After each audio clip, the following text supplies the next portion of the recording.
Okay, so now we got to look at turtle from the other side of the coin, the offensive perspective. What should I be looking to do when I'm able to force my partner to turtle, or maybe she just turtles on her own for whatever reason? But basically, you want to think about it like this. I always want to keep good connection to my partner. You don't want to leave your knees on the floor here like so. Yeah, I am attacking turtle, but I don't really feel like I have much control over Morgan right now. I feel like she can move away from me on her knees fairly easily. I'm not really connected. Where if I'm attacking turtle in the proper way, notice my feet, my toes are off the floor. Sorry, my toes are on the floor, my knees off the mat. I'm pushing my right hip into her left hip, like so. If she goes to try to move around for me now, I can easily follow her and just keep my weight onto her, okay? So we gotta look for ways to kind of open up this position and try to get into a better position. One of my favorite ways is to use the Kimura on the far arm. So for this particular one, we're gonna reach through and I look to connect wrist to wrist here. I reach under this arm to grab her wrist initially and I just replace with my other hand. Another key detail for this Kimura is to step up here in line with her elbow. My foot and her elbow are in the same line. So that means when I start to pull back, she's gonna fall back easily here. And now, I'm not done yet. I gotta look to trap Morgan's arm with the crucifix. So I end up like so. And if you remember our crucifix defense, we gotta be mindful of that. And when she's trying to catch me with her legs, I just keep back heeling and keep my legs tight to my butt. Now I'm gonna let go and look to dig inside the collar, and I can get the choke here. Basic positioning for offensive turtle is I have my toes on the floor, my weight is on her, not on the floor. If my weight's on the floor, I'm just giving her a free ride to get out of here. My weight's off the floor, she's gonna feel it, right? So now from here, I get inside. If I just try to pull back from here, look at the position of my left foot, it's not in the right place. If my partner's the same size or a bit bigger than me, you're never gonna knock them over. So what I have to do is move my own body. I step up in line with her elbow, and now as I rock back, it's really tough for her to stop that. Now, remember, right away, I can look to trap that arm. If she's smart and she keeps that arm tight to her body, it's not over yet. I still have the Kimura, so I just want to look to walk my legs away from her head. So one last time, with this Kimura attack from turtle, I lock up the Kimura, I step up in line with the elbow, and I pull my partner back. So remember, what are our options once we land in this position? Option one, try to trap the arm into crucifix here. This can work great. If they keep the arm tight and you feel like you can't get it, don't worry. Just look to walk your legs back so you're parallel with your opponent. And now I can lift her back off the floor and I can get in for the Kimura attack. If she grabs her belt or I don't feel like the Kimura is an option, no problem again. I can step up here and sit. And now I'm in an arm lock. This could also happen away from turtle. Maybe I locked up in a Kimura in another position. We just landed here, right? It's always these three options that I'm looking to circle through. That trap here, that doesn't work. Immediately I move my body away and start to get up, lift her elbow off the floor, lock that Kimura grip, go for the arm lock, or even I could switch off from the Kimura, lock a seatbelt here, and now I can look to throw hooks in and then work for the choke from there.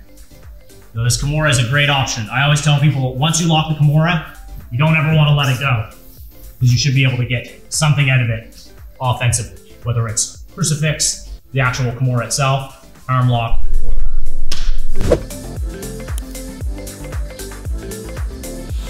This is probably the most common attack from turtle, and it's just basically to knock my partner's hips to the floor. And why would I want to do that? Because in jiu-jitsu, it's really important to get your partner at a position. If you watch all the best grapplers that you can think of, like Marcelo Garcia, Gordon Ryan, these type of guys, they're very, very rarely ever at a position where it looks like they can be attacked. So it's really a skill in itself, like the off-balancing effect of jiu-jitsu or the setups, or whatever you want to call it. Knocking them at a position is really, really important. So what I want to do when my partner's in turtle is I'm basically just going to grab, just using my hand, kind of wrist deep on the waist. You don't want to go too deep for this one, because now I'm potentially setting myself up for the steamroller. So what I do is I keep my elbow tight to my rib cage and I hold the hip And now I make space between me and Morgan, and now I'm gonna be able to knock her down, hips to the floor.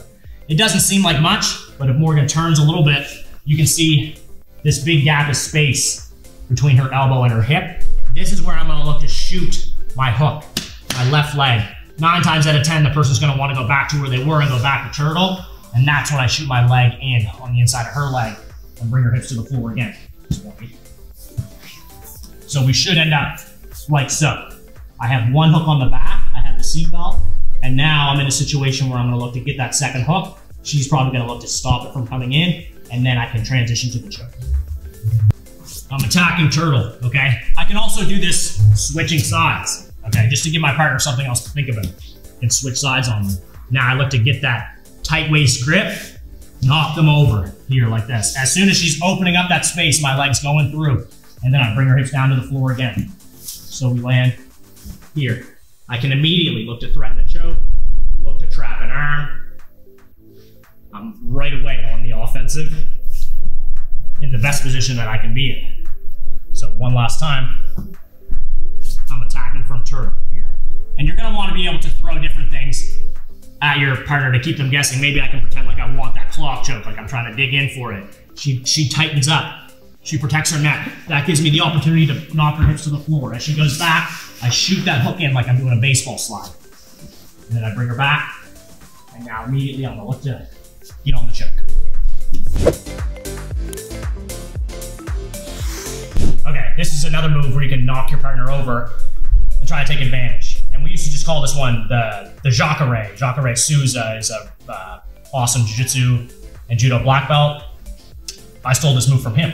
So what he liked to do is, I'm in a situation where I wanna break my partner down from turtle, but maybe the pull on the hip isn't working for whatever reason.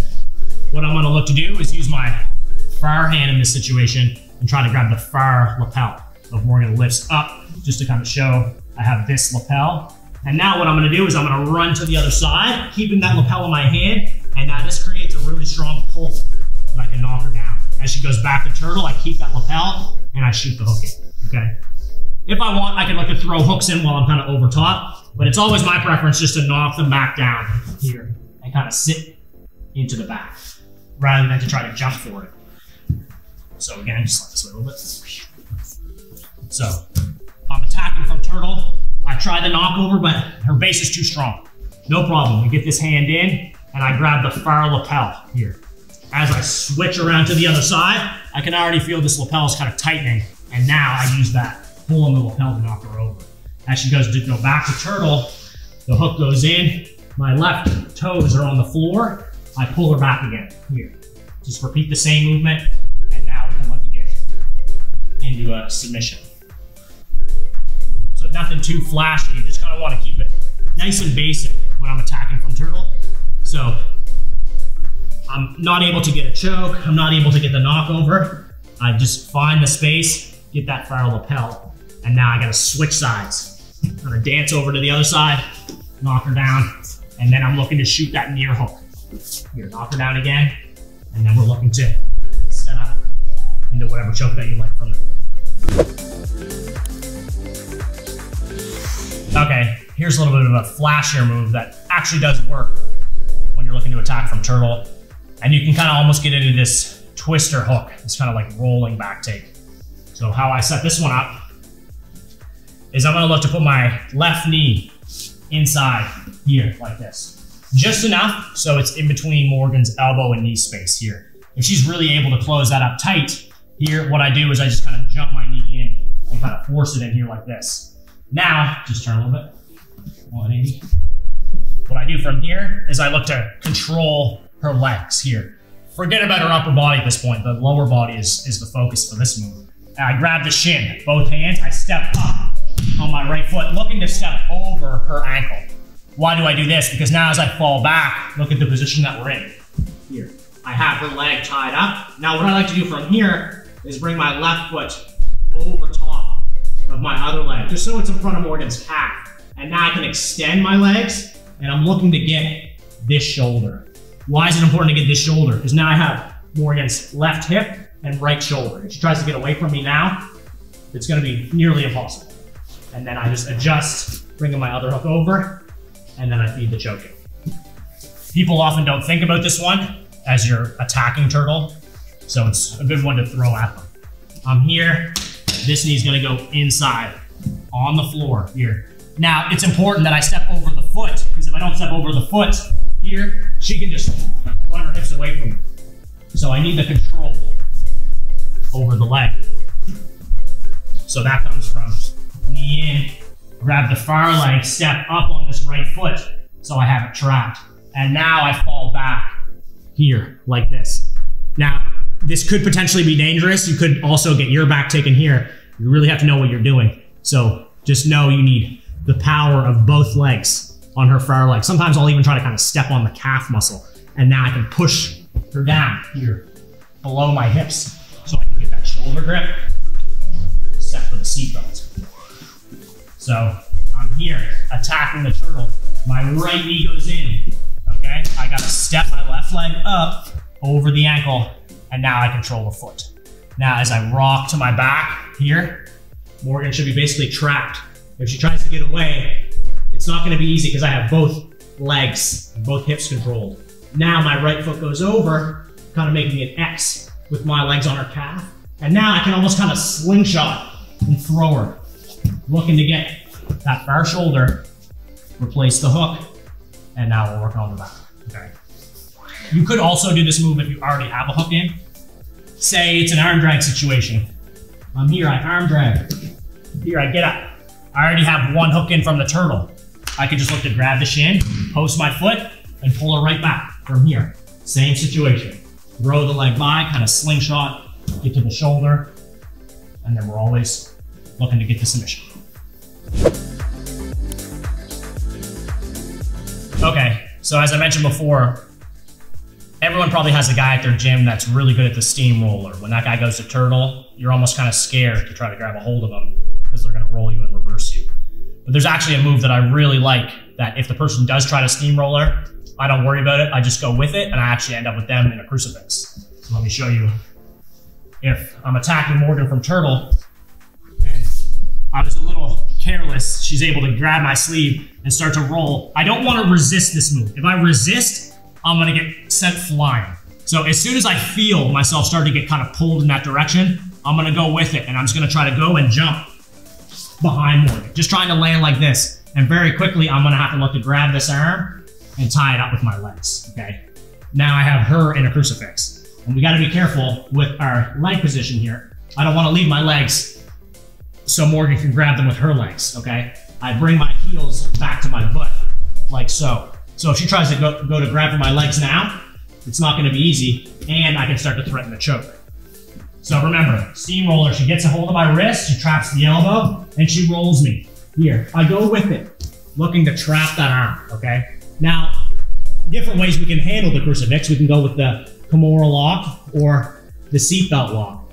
If you want to get the submission, the seatbelt lock is the way to go because I can open up the collar and get a nice tight collar choke. Or another one that's one of my favorites is to get the one-handed rear naked choke. And that's just basically feeding your arm in deep enough so you can grab the back of the shoulder. And now I'm gonna pull my right elbow back towards Morgan's shoulder, like so, okay? Sometimes you see guys get here and they'll just squeeze really tight, but it's not so much the squeeze, it's just the elbow coming back to the shoulder, okay? If the person's tough and I just squeeze real tight, I might not get it, but you wanna be real precise with that elbow position. I'm attacking Morgan from turtle. She's able to hit that steamroller. Even if I poke my other hand, it still gets sent over. So quickly I have to look to trap this arm up. I don't wanna waste time. I can just hold here like this. If you like the Kimura control from crucifix, you can transition there, but you'll find you just kind of end up here probably. So what I look to do from here, two options to choke. I can either open that collar, thumb in, nice and deep, pull him back, or if it's no gi, it's slippery, whatever, even with the gi sometimes, I'll look to get this one arm, grab deep on the back of the shoulder, almost like you're grabbing the back of their neck. And now this elbow comes back towards my right shoulder. If for whatever reason things were going wrong, I'd lost this arm, I'd look to keep the seatbelt, sit my partner up here, and now I can look to throw hooks in from here and still be attacking on the back, okay? But the steamroller is probably the most common turtle attack So you gotta have a good response for it. And just too often I see guys get here, they get locked up, and they just don't have an answer for it. They'll just look to post their hand, whatever, they just get set flying. Because if I stay here, Morgan's gonna do the correct thing and bring this arm over to the other side of the body. Now I've lost my opportunity to try to get that crucifix. So you do have to anticipate it, but you only need to know it's coming for a split second before you know what you need to do. So as I'm here, she walks up, I feel like, uh-oh, steamroller's coming. So I'm already thinking, I need the crucifix. And I try to find it with my legs from here. And then we know we can open up the collar, feed nice and deep, or get the one arm, try to grab the back of the shoulder, back of the neck, and pull the elbow to the far shoulder. So that's how you want to counter when your partner tries to hit you with the steamroller. So how it works, I usually do this in like, say 20 reps, maybe 30 seconds, but I'm gonna push my right hip into Matt's hip, taking my knee off the floor. Now I don't wanna give him access to my arms so he can grab my sleeves. So I'm kind of just boxing him in with my arms, and I'm gonna walk in a circle like so. My chest lays onto his back, I put my left elbow by his hip, and I walk around to the other side. So we call this waxing the turtle. So I'm using my chest and my body, keeping it on top of him. What this is teaching me to do is to keep weight onto my opponent. It gets me good at moving my body in relation to his. And the turtle position can just be a little bit tricky to get a handle on and control your opponent from. So I feel like this is a really good drill in that every second that I'm on top, he's carrying my weight. As opposed to if I'm here, my knees are on the floor, Matt's not really carrying any of my weight anymore. He's not under any pressure. He can sit back to guard. He can start to wrestle into me. Different things can happen. So how I usually get my classes to do this is I'll do it for 30 seconds or a minute, and I'm just switching sides here. Switching around. Sometimes you can maybe jump around from the other side, like so. But the main idea is keeping weight onto it. If it was another sport, say basketball, football, something like that, you wouldn't want to do all your plays to the same side of the field or the court. People would just figure you out. Pattern recognition is a real big thing in jiu-jitsu. So even just to kind of give my partner something else to think about, I can be attacking from this side, fighting for chokes, fighting for position. I can just switch sides, just to throw something else at him, give him something to think about. Maybe he's not as comfortable defending from this side. So just a couple things to think about as we're switching around. Another thing, and a story that I can share with you, is just saying turtle, is I remember when I was a white belt or a blue belt, I trained with a guy, and the first thing he did was pull turtle guard on me. Is if we started the match out and slapped hands, I was like, okay, here we go. And then he immediately went right to turtle. And I had no idea how to control him because it's kind of a weird, awkward position if you've never dealt with this before. Most of the time you'll force people to turtle. They don't really want to be there. And then that's what sets up attacks. But if someone just gives you their turtle guard like this, it can be a little bit weird and awkward. I can't get my seatbelt. I don't really know what to do with my grips. So this drill gives you a really good starting position to work from and lets you drive your hip into him, make him carry some of my weight. Now I can look to go for a grip. If the grip's not there, I'll switch around to the other side. So this is our waxing the turtle drill. It's great for the start of class, or just if you're trying to get some extra practice controlling your partner from turtle.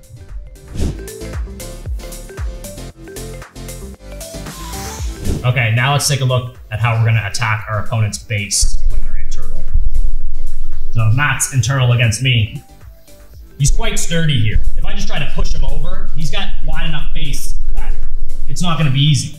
So one thing I found that helped me attack this position, you wanna look at his base like a table, as if each one of his limbs is a leg of the table. So if we can start to take one of those legs away and collapse it in, we can collapse into that side. So say for example, I look to take this post away.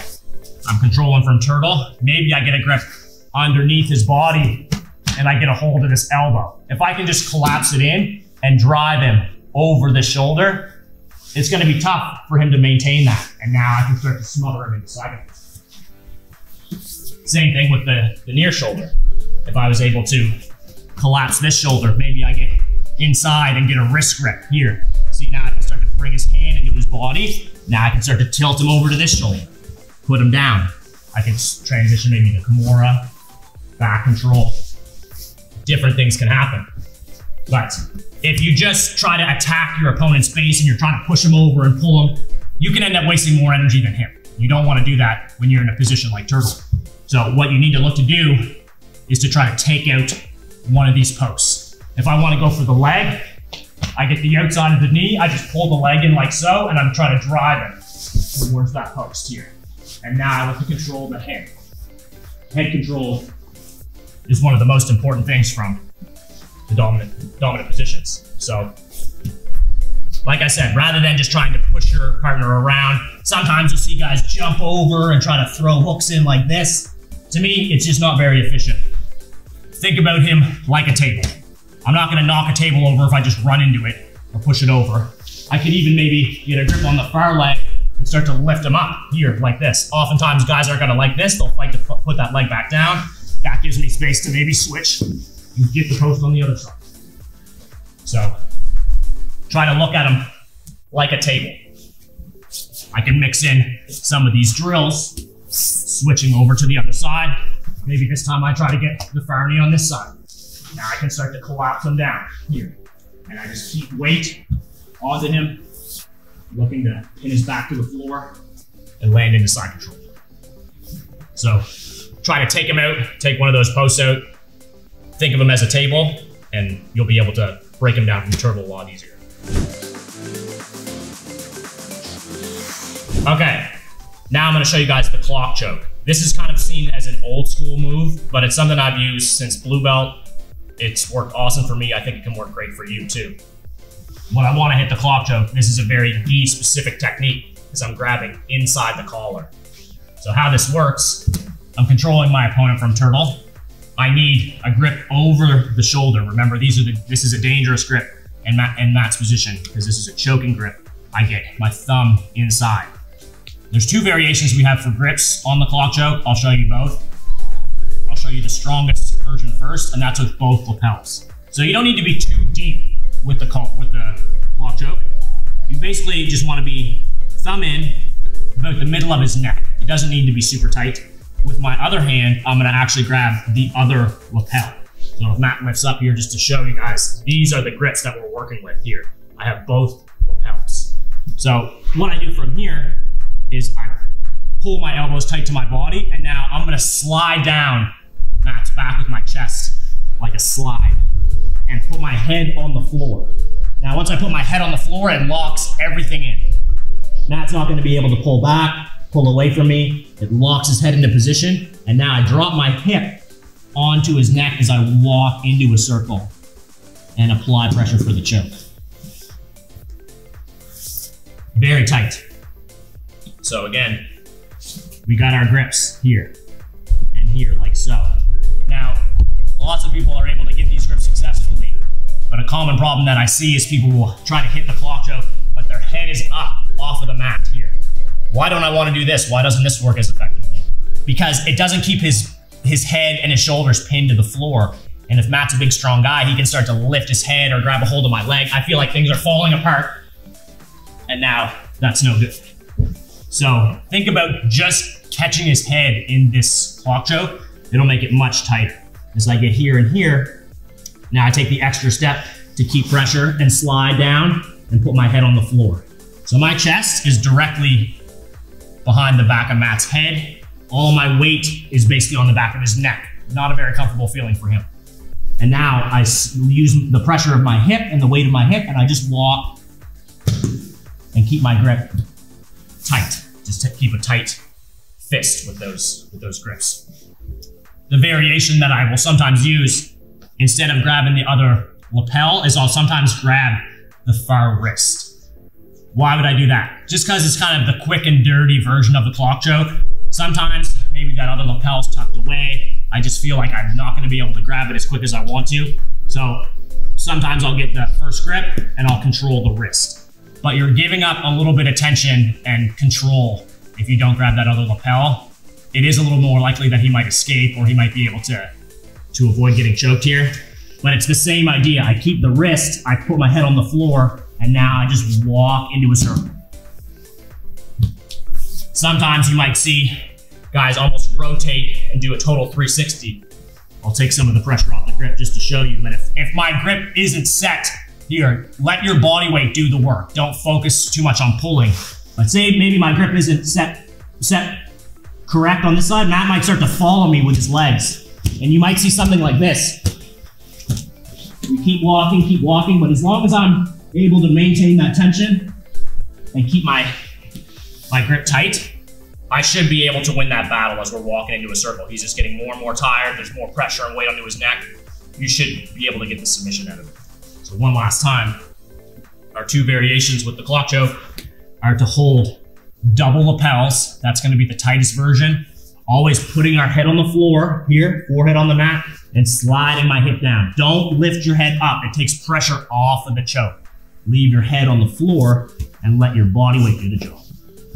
And then our other variation is to get the lapel same way, control this wrist, the far wrist, not the near wrist. I want to get here, pull this wrist in, put my head on the floor. But you're losing a little bit of pressure with the choke, and it's not the tightest version, but as I said, it's kind of the quick and dirty version. I've used that one successfully a lot of times too. So that's our clock choke. Here's one you can add into your game pretty quickly, the Darce choke here. This is a no-gi favorite. It works awesome in the gi, and you can actually attack it right from the turtle position. This can come up a lot of different ways. Let's say I'm attacking my partner from turtle. The arm that would usually be blocking the far side of the body, I'm gonna take my right arm and bring it to the same side as my left arm, looking to bring my arm underneath and to the outside of Matt's neck here. And now I wanna lock my hands together here. We used to call this the bolt cutter. I'm just gonna bring my left elbow down, and my goal here is to try to get Matt onto his right shoulder. So I'm breaking him down by his neck and his head, bringing that down towards the floor. Now I wanna keep him stuffed onto his side here. I don't want him over rotating and going to his back, because I'm gonna lose my chance for the Darce. So I wanna kind of cradle the back of his head. You can even hold it with my left hand. And a big issue with Darce chokes is arm length. Some people think Darce chokes are only for people with longer arms. And it's true, it works probably a little bit better if you have longer arms, but I got pretty short arms and I'm still able to hit the Darce. And it's because if I can't grab my bicep, which is what I need to finish this choke, I need to chop my arm through like a karate chop. And now I can grab my bicep. Now the Darce choke is gonna be much tighter. I use my left hand, I put it on that shoulder, I squeeze my elbows together, and I'm gonna get a really tight choke. So, key things here, we're breaking down our opponent's base. He's in a strong turtle position. This is often seen as a weak position for Matt, but he can still be really effective from here. So we take our right arm on the same side and we come up and under here. Gable grip here. If I just grab the side of Matt's gi and drive into him, he's still quite sturdy, but it changes everything when I use his head as a lever and try to drop my forearm and my elbow, cranking his head down. It's gonna immediately put him onto his side. If you've got long arms and you're able to grab your bicep from here, great. But many people will have to adjust by stuffing the head and chopping this hand through. Now, it's gonna make that much easier. See how much more I can feed my hands through? I don't want just 4 fingers on the bicep. That's not gonna be enough. It's not gonna cut it. So I go here, and then I don't want my head over his rib cage. I want my head more over his shoulder and head, like this. Bringing my hand up high on the back. Don't leave your hand lazy and leave it on the floor. That takes power off of the choke. I bring my hand up and place it on the shoulder or the upper back, and then I can get a strong finish. So, one more time with the Darce choke. As I force my partner to turtle, I worked hard to get here. I almost passed. I forced him to this position. Now I'm gonna go right to the submission attack. Locking those hands together, crunching him down, and now I can start to feed that hand in nice and deep. Another variation that you might like to use on this is a sleeve Darce. We used to call it a slarce. where maybe you just, no matter what you do, you can't get those fingers to the bicep. No problem. Just grab 4 fingers inside your sleeve. And now this makes a really good weapon to use where I'm just gonna bring my hand up high and tight, and I pull my right elbow back, and it'll put a lot of pressure on the side of his neck. So the slurse is a sleeve Darce, where we're grabbing our 4 fingers in, and it's the same effect as the Darce choke. Just instead of grabbing the bicep, you got the sleeve, and you're bringing your hand up. So maybe I'll show that one last time. The entry to the submission is the same. Arm under, gable grip, break them down. Now really focus on keeping your partner here. The longer that you can keep them here, the higher percentage chance that you're gonna get the Darce. I feed that hand through, I grab my bicep. If that doesn't work, just grab the sleeve. Now I can be a little bit looser, but I can still get a lot of pressure with this version of the Darce choke. So, trying to take advantage. Anytime you got to see the guy on his side, or anytime you see him in turtle, thinking that locking your hands together, breaking them down, and slapping that Darce choke on. Okay, this is the arm lock from turtle. Honestly, this is probably one of my favorite moves that I've been using in my game for the past year or so. It looks a little fancy, but it's basic enough, and it's actually really useful. It comes up more than you would think. It's a really awesome move. So let me show you how it works. So if my partner's in turtle, this is gonna come from me being able to get that first hook. So whether I break my partner down and break him down to a hip, and he goes back to where he was from turtle position, and I shoot this hook in, it can happen that way. Or maybe he's just in a fairly open turtle, and I have space that I feel like I can throw this hook in. The idea is that we're starting from one hook on the back. Now, oftentimes I might look to just control the back and work for both hooks, but I can look to actually set up an arm lock attack the same side that I have the hook. So my right leg is in, that means I'm gonna look to attack Matt's right arm, but I'm gonna take my left arm and go over top of his bicep like so. And now I'm gonna post my head on the floor and actually bring my shin across the back of Matt's head here like this. Usually from here, your partner's gonna look to lock their hands because they can feel the armbar coming. So as I go here, the key for this armbar is I'm gonna fall to my left hip here. Just stay there for 1 sec. So that puts a little bit of pressure on Matt's head. Sometimes guys will even start to go as I land here, but more often than not, they'll try to keep their base and keep their knees on the floor, and they're gonna try to stay here. So it can be tough if I just try to use power to take him over. So what I do is I take a grip on his pants. If it's no-gi, I can hold the ankle. I can hold either leg, but I wanna start to open up Matt's leg towards me, and then I'm gonna use my leg to knock him over, sit up, and now I fall back, controlling the wrist, and I can finish the arm lock. I'm attacking from turtle. I'm able to successfully put in my first hook. Another thing too, I don't want to leave this hook between his legs. As I go for this arm bar and hook this arm like so, my right leg, you can see kind of sticking out. It goes across his belly here. Now, a variation on this is as I lock up here, if Matt starts to lift his head up here, I'm gonna bring my leg in front of his face, and now I can start to dump him to his back and then try to finish the armbar this way. But what will more often happen is I'll get to here with the hook across the belly. He's gonna keep his forehead on the floor, and I keep my shin across the back of his head here like this. And now I'm gonna start to lay to my left side here, and I start to open up his knee. Even though he's a little bit bigger than me, I'm gonna be able to easily knock him over. Now I can fall back and take that arm lock. So this can often happen from turtle, but just to give you another example of where this arm lock from turtle might happen, is say I'm fighting for an arm drag against my opponent from butterfly. I'm able to hit the arm drag. Here, I'm starting to come up from the back, but look where I am. In a situation where I have one hook, I'm in the same position as if I wasn't turtle and threw the hook in. Now I hug over the arm, forehead on the floor, and shin across the back of his head, here like this.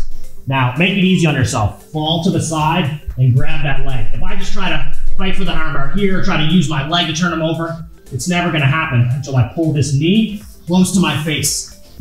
Now he goes over easily. Then I bring the leg over, control the wrist, and I get the pressure for the arm lock. Okay, let's take a look at the calf slicer from turtle.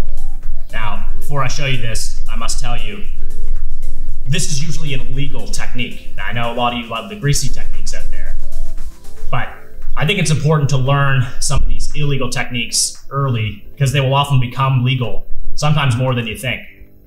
For example, this technique, it will not be legal until brown or black belt levels of competition, but sometimes it's legal for advanced no-gi competitions.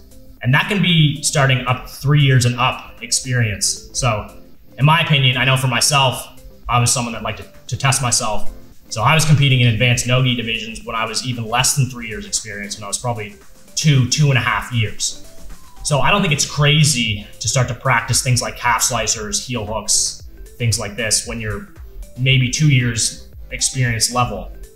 And don't be shocked if you enter a tournament and maybe calf slicers are legal. So I think it's a good one to understand before you're into a competition. You've never practiced it, someone's putting it on you, there's a lot higher chance of injury, getting hurt. That's what we don't want. So when I'm trying to hit the calf slicer, how I'm gonna set it up, similar to how we were setting up the arm lock from Turtle, this is gonna start from one hook. So I either have the space and I throw one hook in, or we break our partner down to a hip, which I've covered before. But sometimes the issue is that I want to break my partner down again, but maybe he's just too big and strong. I don't feel like I'm going to be able to successfully knock him over. So just a variation that we can do is go for the legs. So I already have my left hook in. I'm grabbing Matt's far leg and I'm posted up on my right foot. From here, I'm just going to look to pull him back here like this. Now look at the position of our legs. My left shin is in front of Matt's calf muscle. So what I'm going to do is I'm going to let go of his other leg and grab with both of my hands. The higher up on his leg, the more pain and the more pressure for Matt. That's actually good for me. So try not to grab right in the middle of the shin, where sometimes it can work, but you're gonna get a lot more pressure if I grab the toes and I start to pull this towards me here. Quite a painful submission. If for some reason things aren't going so well, I don't feel like I can get the submission here, I can start to extend Matt away. And now I'm going to transition to the back control. So while this is a very useful submission, sometimes I'll use it as a bait to try to get the back. I'll scare him with the calf slicer, even if I know it may not be successful. So I throw my first hook in. Maybe I'm not feeling the arm lock from Turtle. I grab the shin here. You can grab the pants. It's just illegal to grab fingers inside the gi. A lot of times I'll just look to grab the ankle. And it's important that I post my right foot. If I try to pull and I don't have my right foot posted, he feels very heavy. When I post my foot, I have a drive leg that I can knock him back. Okay. Now I want to stop him here in this position. You don't want to over rotate. I want to lock him up here. And now it's important, the position of my left leg, and I get to the calf slicer here. Your shin bone is very hard, and it's just, your calf muscle's so soft that it just creates a lot of pressure. Even just to here, he's really gonna feel it. I can even reinforce this by using my feet to stack my feet on top of each other. Honestly, you can get a lot of pressure with this, but you shouldn't really have to go much past about here. That's about where you're gonna get it. Some people, maybe they're not gonna tackle the calf slicer for some reason, they're just a Terminator.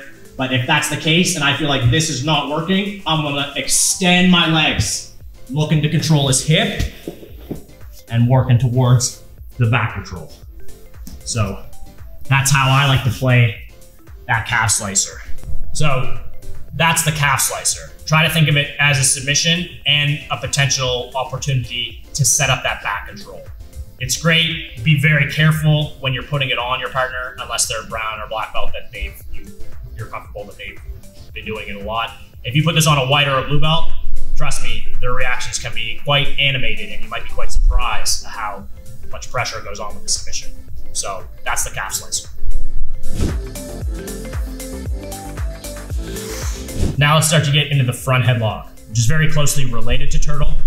And if you're defending from Turtle, you might also have to defend the front headlock. So how we get there can happen in different ways. But if I'm starting out in Turtle, if I circle towards Matt's head, and now I can start to get into the front headlock. What's the front headlock? It's basically when we have our arm over and around Matt's head, you can hold with a chin strap, tight grip, also holding the tricep, or you can choose to lock your hands.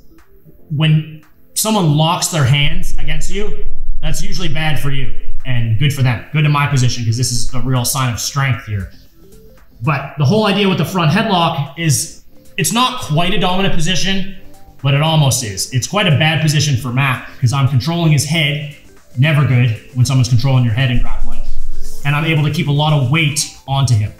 So say that he shot in on a double leg or something, I was able to stuff him into this position. I want to get the most out of it. Don't just keep your partner here and let them off the hook and give them pressure, take the pressure off. They'll be able to counter you. I want to keep good pressure with my shoulder in the back of his neck, and I have my weight kind of driving down here.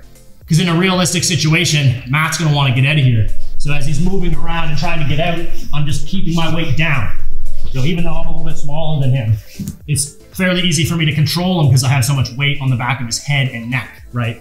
So this is where we're kind of operating from.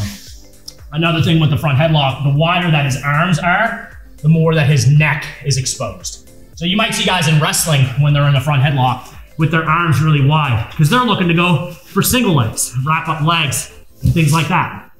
In jiu-jitsu, submission can happen from anywhere. So if his arms are really wide, that means his neck is exposed. So if I feel that and I can feel his elbows are far away from his shoulders, I can start to go for a guillotine choke right from here. So most guys, as they become aware of their neck, are going to want to try to suck everything in. So we can take advantage of that.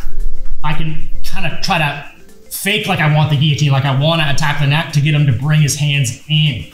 And now look at the space that I have to switch and attack the turtle. So you don't want to become too predictable in grappling. Guys will figure you out. They're going to recognize your patterns. So maybe I'm attacking from turtle for 30 seconds, a minute. He's starting to figure my game out. I can switch to front headlock. Maybe this isn't a position that he's particularly comfortable with. I can hold him here, drain some of his energy. I can maybe fight for a guillotine choke. I could maybe go for an anaconda choke. Different submission options, but the idea is that I got him worried. I make him hesitate. If I can make him hesitate at a couple points throughout the match, that's gonna be good for you and bad for him. When he's hesitating, that means he's not attacking. That gives you time to attack, and that means he's defending. So as we're here, I kind of pretend that I want the neck. I'm trying to put a little bit of pressure. I know the guillotine's not actually gonna submit him, but I just want him to get a little bit scared and bring his hands in to try to defend. That lets me step up and switch to attacking the turtle. So it's just kind of a halfway point. If you think about that waxing the turtle drill, where we were stepping around like this, the front headlock would just be stopping at the head and controlling like so. We're controlling the arm and the head. If I have just the head, now that means I'm going for submission. But I'm here and here. This is the front headlock.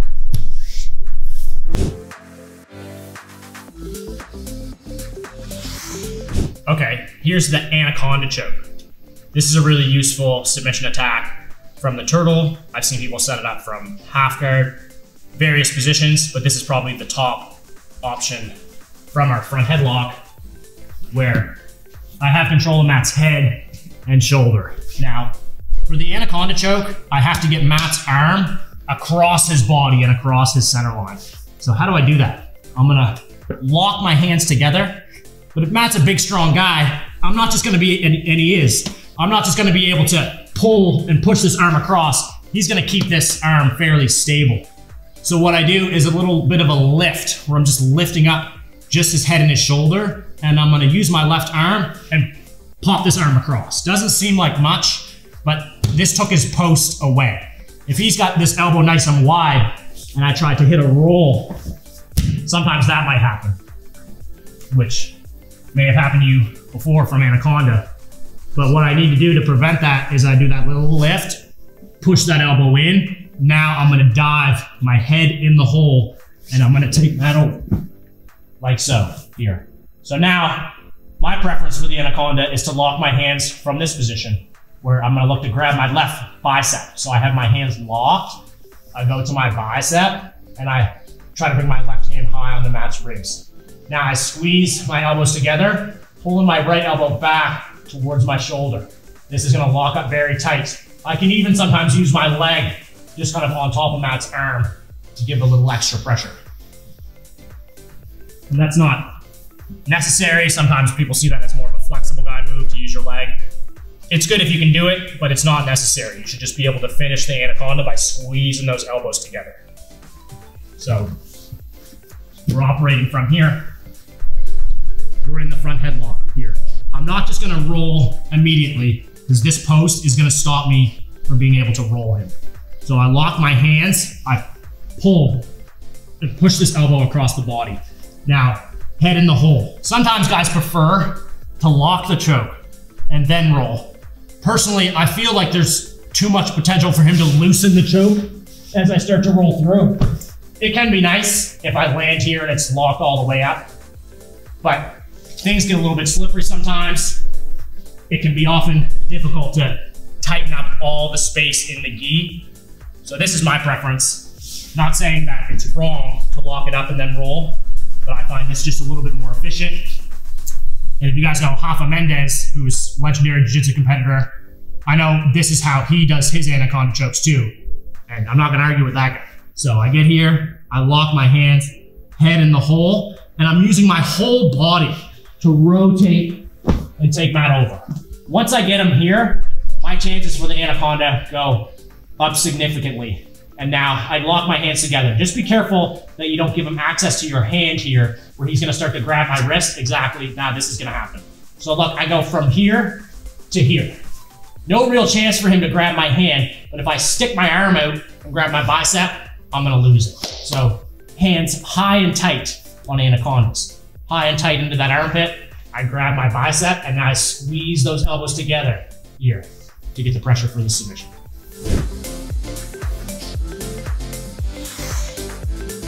Let's take a look at another move from front headlock where we can use a move to knock him over to gain position and then finish with a submission. This is the Cradle. This is a very popular move for wrestling. It's just something that I learned in probably the past year or two on just a YouTube video from Ben Askren, which he's an awesome wrestler. He's done more than just get knocked out in 7 seconds by a flying knee. So what we do for here is we're in the front headlock position. Sometimes you feel like you kind of run into a brick wall sometimes and you feel like you can't advance your position more than where you're at. So for this move, I'm gonna look to start to get an angle and grab Matt's leg here. Grab onto his calf muscle or onto his ankle. And what I'm gonna look to do is drive his head down and lift his leg up here. Sometimes you'll hear guys even say to put your head in the hole, which means I'm gonna start to put my head inside like so. And now I can even step up on my left foot. I have a leg I can drive with. I just drop Matt's chin to his chest and tilt him over here. I can even lock my hands together, which can be real annoying for the guy on bottom because now he can't even extend his body. I have him tied up really tight. But what I do for this one, if I want to go to a Darce choke, which is available, I take my left arm and shoot it underneath like so.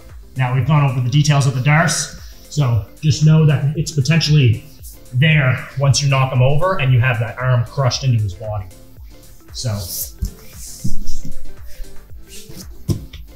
I get my partner in the front headlock. I start to move towards the leg. If I just try to go for the Cradle here, I don't have the proper angle. So I need to walk on my knees, move my body, head in the hole. Now I drive his chin down and lift his leg up here. Now I land with him in a good position to keep his posture broken. I can either keep my hands locked if I'm just worried about wearing them out and gaining position, or I can go right for the submission and shoot this hand through, and we're in a great spot to hit that Darce choke. So you're gonna have to feel it out in the match. Do you wanna try to go for the submission right after you knock him over, or are you more worried about the position? You're gonna have to decide in the moment, but setting it up is always the same. I get here, I drive the head down, I lift the leg up here. If I wanted just to get position on my partner, I would change this to a cross face, and now I'm gonna start to drive into it. Or maybe he's still like this. I could maybe bring a knee across, slide over to Matt. I can keep going and try to go to the back. So there's a few different options here. So my preference is to always go for the submission. That's always the goal in jiu-jitsu, to get the submission. So if you got him in such a vulnerable position, you might as well take advantage. I keep the chin strap head in the hole, drive his head down, lift that leg up. Here, I got his shoulder crunched into his body, and I take my left arm, shoot it through. Remember, if our arm's not long enough, we do the karate chop.